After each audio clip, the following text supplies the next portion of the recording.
Most people think lowering blood pressure means long walks, bland food, and a handful of pills every morning. I've been a cardiac surgeon for over 20 years. I've opened chests. I've held human hearts in my hands. And I'm telling you, that picture is outdated. There are 3 things you can do in 10 minutes that your cardiologist probably never mentioned. They're backed by clinical research. They cost nothing. And after 60, they work better than most standard treatments. Stay with me because what I'm about to show you changes everything. By the time you're reading a number on that cuff, 140, 150, 160, the damage has already been happening for years quietly, without a single symptom. High blood pressure doesn't hurt. It doesn't announce itself. It just works in the background, putting pressure on your artery walls every single minute of every single day. And over time, that wears things down. The heart, the kidneys, the brain. That's why we call it the silent killer. And it's not just a catchy phrase, it's literally what happens. Now, here's the part that frustrates me as a surgeon. We've been treating this problem backwards. A patient comes in with high blood pressure. What happens? They get a prescription, maybe 2, and they're sent home with the message, take these, watch your salt, try to walk more. That's it.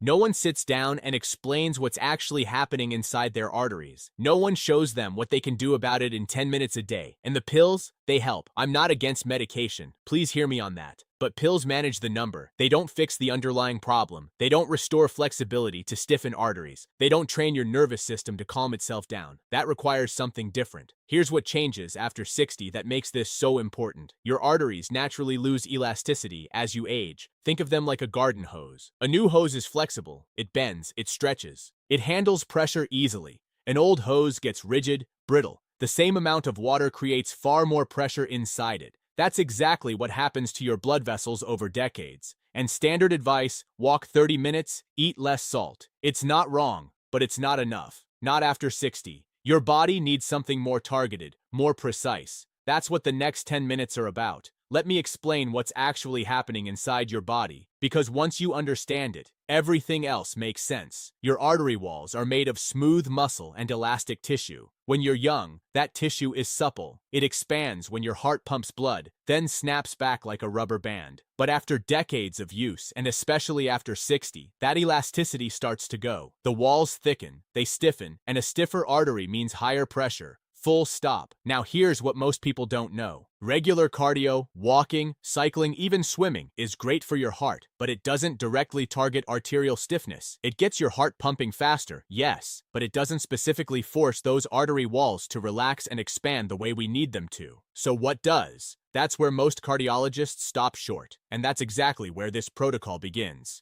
Have you ever wondered why 2 people the same age can have completely different blood pressure readings, same diet, same weight, same lifestyle? The answer is almost always in the arteries, their flexibility, their responsiveness. And the good news is, that's something you can actually train. Here's the thing about isometric exercises. They look like nothing. You're not running, you're not jumping, you're barely moving. A wall sit, a plank, holding still while your muscles work hard underneath. And yet, the research on these is remarkable. A 2023 analysis published in the British Journal of Sports Medicine looked at different types of exercise and their effect on blood pressure. Isometric exercises came out on top, above cardio, above weight training, above everything else. For people over 60 with elevated blood pressure, regular isometric training reduced systolic pressure by an average of 10 points. 10 points. That's the equivalent of adding a second blood pressure medication for many patients.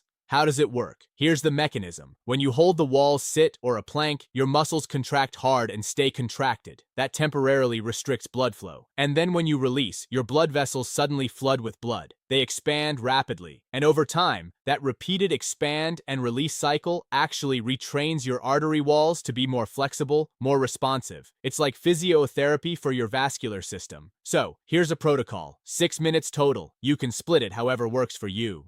2 minutes of wall sit. Slide your back down a wall until your thighs are parallel to the floor. Hold. Breathe normally. Don't hold your breath. Then 2 minutes of plank. Forearms on the floor. Body straight, core engaged. Then finish with 2 more minutes of wall sit. That's it. 6 minutes, no equipment, no gym. You can do this in your living room in your pajamas. Now, and this is important, if you're new to this, start with 30 seconds each and build up slowly. Listen to your body. If you feel chest pain or dizziness, stop immediately and speak to your doctor. But for most people over 60, this is completely safe and extraordinarily effective. And if you want the full written protocol, exact timing, rest periods, a daily tracking sheet, I've put it all together in one place. The blood pressure guide is linked in the description and in my profile. I understand it's hard to remember everything from a video. This guy puts it all in your hands. All right, 6 minutes of isometrics done. Now we move to something that looks even simpler and works even deeper. 2 minutes of control breathing. Dr. Odawali breathing, really bear with me because this isn't yoga class breathing. This is targeted neuroscience. And when you understand what's happening, you'll never skip this part. Your body has 2 modes, fight or flight. That's your sympathetic nervous system. Accelerator pedal, heart rate up, blood pressure up, vessels constrict, and rest and digest. That's your parasympathetic nervous system. Brake pedal, heart rate down, blood pressure down, vessels relax. Most people over 60 with high blood pressure are stuck with their foot on the accelerator. Even at rest, even while sitting quietly watching television, their nervous system never fully switches off, and that constant low-level activation keeps blood pressure elevated around the clock. The vagus nerve is the direct line to that brake pedal. It runs from your brain all the way down through your chest and into your abdomen. And here's the remarkable thing. You can stimulate it deliberately with your breath. Here's how. Inhale through your nose for 5 seconds. Exhale through your mouth for 5 seconds. That's 1 cycle. 6 cycles per minute. Do that for 2 minutes straight while sitting quietly with your eyes closed. This specific rhythm, 6 breaths per minute, is called resonance breathing, and it's not arbitrary. At exactly this frequency, your heart rate and your blood pressure oscillate in perfect synchrony with your breath. Your vagus nerve fires, your parasympathetic system activates, your vessels dilate, your heart slows. Studies have shown that just 8 weeks of daily resonance breathing can reduce systolic blood pressure by 8 to 10 points, comparable to medication, done in 2 minutes, sitting in a chair, and the effects stack on top of the isometrics you just finished. Your arteries are already more relaxed from the wall sits and planks. Now, your nervous system catches up. The two work together. The call for all sin. That's the whole point of sequencing them this way. One question I get all the time. Can I do this lying down? Yes, but sitting upright works better. It keeps your diaphragm free and your vagus nerve engagement stronger. Try it in a chair, feet flat on the floor, hands resting on your thighs, eyes closed. 5 seconds in, 5 seconds out, 2 minutes, that's all. Now we're in the final 2 minutes of the protocol. And this is the part that surprises people the most. You're going to drink water, but not the way you normally drink it. Here's something most people don't connect. Dehydration and high blood pressure are directly linked. When your body doesn't have enough fluid, your blood becomes more concentrated, thicker. Your blood vessels compensate by narrowing to maintain circulation, and narrower vessels mean higher pressure every time. Now, after 60, this problem gets worse. Your thirst mechanism becomes less reliable. You can be significantly dehydrated and not feel thirsty at all, which means millions of older adults are walking around chronically underhydrated and wondering why their numbers won't budge. But here's where it gets interesting. It's not just about how much you drink, it's about how you drink it. Gulping water quickly activates your sympathetic nervous system, the accelerator. It's a mild stress response. Your body interprets rapid fluid intake as something to manage urgently, but slow, deliberate sipping does the opposite. Small sips spaced out, taken calmly. This activates your parasympathetic nervous system, the same brake pedal we just hit with the breathing. So in these final 2 minutes, pour yourself about 450 to 500 milliliters of water. That's roughly 16 ounces, just under 2 standard glasses, and sip it slowly. Deliberately. 1 small sip every 10 to 15 seconds. No rushing. What you're doing is locking in the calming effect from the breathing exercise. Your nervous system is already in parasympathetic mode. The slow sipping keeps it there.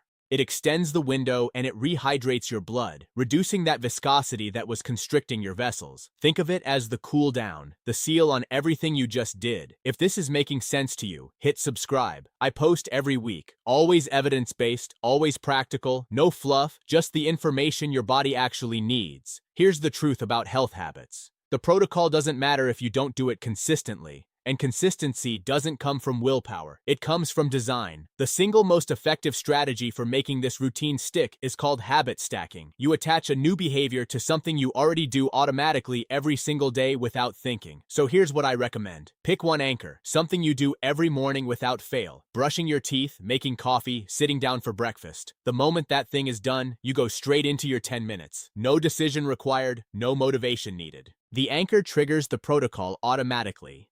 This works because your brain doesn't treat it as a new habit. It treats it as an extension of something familiar, and that dramatically reduces the friction that kills most good intentions by day 4. The second thing, track it visually. Get a simple paper calendar. Hang it somewhere you'll see it every morning. After each completed session, draw an X. After 7 days, you have a chain. And the psychology here is powerful. You genuinely don't want to break the chain. It becomes its own motivation. And one more thing, if 10 minutes feels like too much at the start, begin with 5. 2 minutes of wall sit, 2 minutes of breathing, 1 minute of slow sipping. A reduced version still delivers real benefit. And starting small beats, not starting at all every time. I want to be straight with you here because there's a lot of noise online about natural approaches to blood pressure. So, let me tell you exactly what the evidence shows and what it doesn't. Isometric exercise and blood pressure. This is one of the most robust findings in recent cardiovascular research. That 2023 British Journal of Sports Medicine meta-analysis covered over 200 studies. The conclusion was clear. Isometric training produces the largest reductions in both systolic and diastolic blood pressure of any exercise type, particularly in older adults.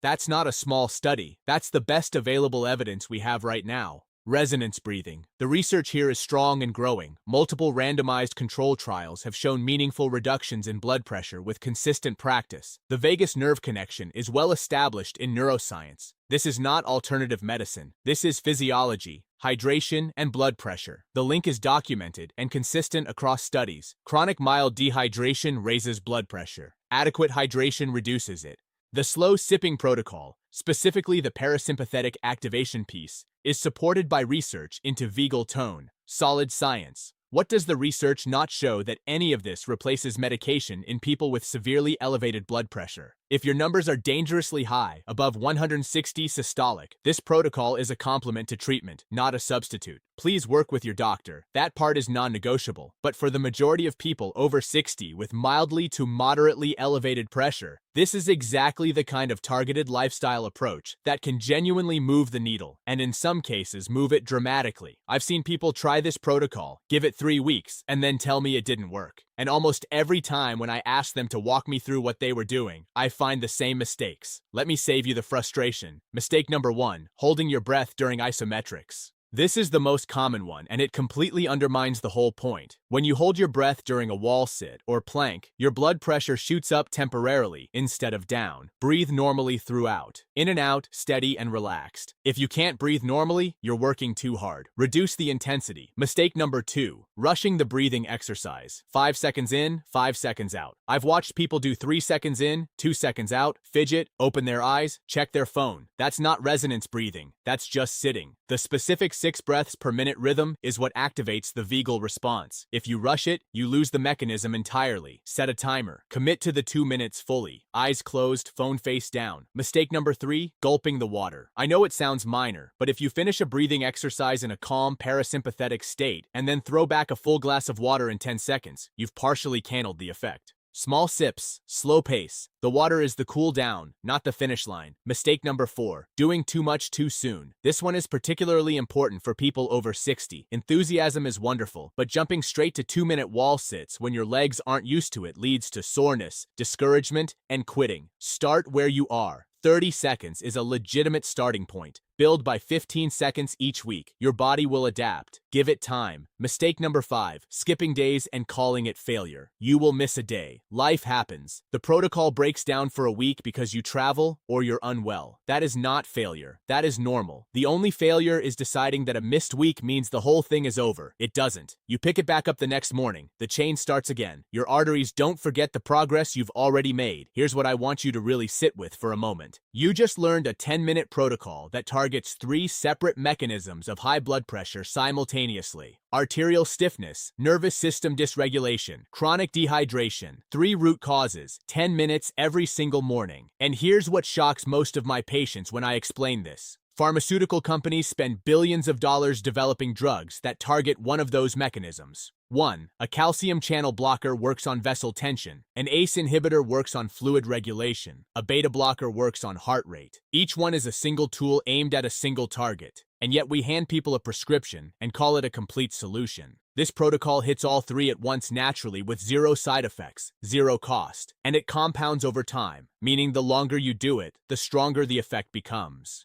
Your arteries get more flexible week by week.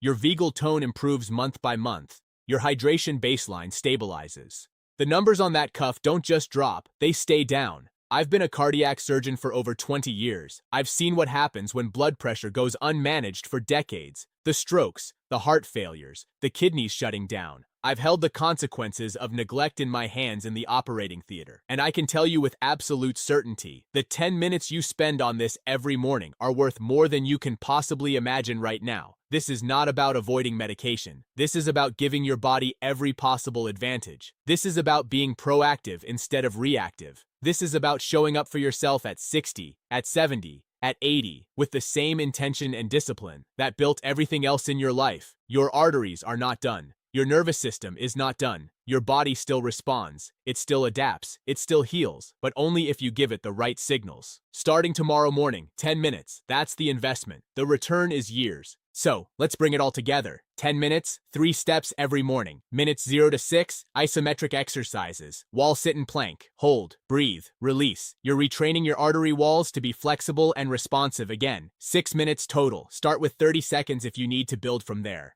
Minutes 6 to 8, resonance breathing. 5 seconds in through your nose, 5 seconds out through your mouth. Eyes closed, sitting quietly. 2 minutes, you're activating your vagus nerve and switching your nervous system from accelerator to brake. Minutes 8 to 10, slow sipping. 450 to 500 milliliters of water. Small sips, deliberate pace. You're rehydrating your blood, reducing vessel constriction, and locking in the calm your breathing just created. Stack it onto something you already do every morning. Track it on a calendar. Start smaller than you think you need to, and give it 6 weeks before you judge your results. Which of these 3 steps surprises you the most? The isometrics, the breathing, or the way you drink water? Let me know in the comments. I read every single one. And if someone in your life is dealing with high blood pressure, share this video with them. It might be the most useful 10 minutes they spend this week. I don't run ads. I don't push supplements. I don't take brand deals. What keeps this channel going is people like you. If you believe that evidence-based medicine should be accessible to everyone, subscribe and consider becoming a sponsor. Take care of yourself, be consistent, and remember, everything you do with your body is a conversation. Start talking to it differently starting tomorrow morning. And before making any changes to your health routine, especially if you're on medication, please speak with your own doctor first. That's not a disclaimer. That's just good medicine.